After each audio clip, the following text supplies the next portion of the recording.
再来看，受到太平洋高压的影响，气象署将对全台湾发布高温警报，可能会有36度以上的高温哦。新竹县的环保局就专工来传高温调试包，内底是有帽仔、水果、有开心，免费送予警察、清洁队的人员甲农民。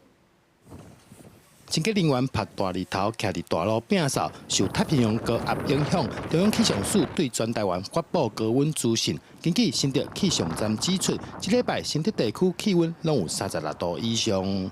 太平洋高压它的强度非常的强，影响台湾地区的高压势力比较偏强的状况，使得带过来的比较干燥的东北风，所以在整个太阳的照射之下，整个温度都有偏高的现象。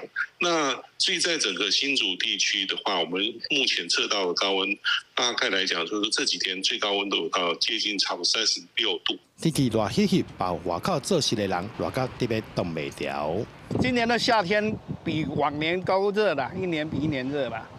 我们还是做这个工作，自己要调试吧。多喝水，然后戴帽子，擦那个防晒乳液。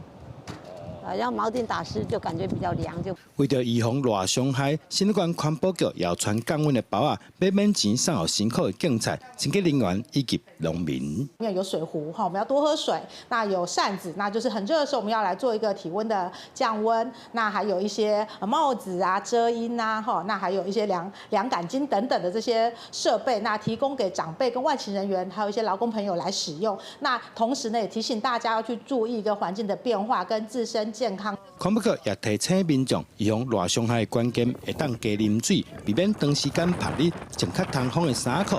若出现头壳晕、破心、到呛寒的症头，就要紧休困，刷到较凉的所在。记者杜君豪，新竹报道。